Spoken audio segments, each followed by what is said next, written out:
Alright guys, I'm doing a review of this PC breaded coconut shrimp.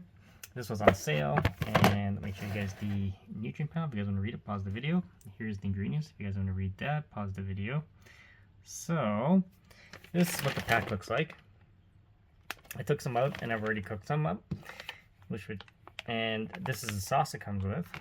And here we go. Here's two of them that I cooked up. It does have a nice coconut smell to it, and I'm going to do a quick taste test here. And you can see the coconut oil right in that. So, there we go.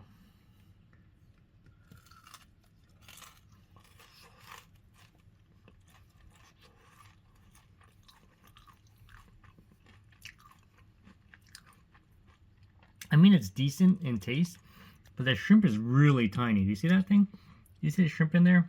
So tiny, lots of breading, so it's alright. But I wish the shrimp was bigger. Alright guys, stay tuned for more videos.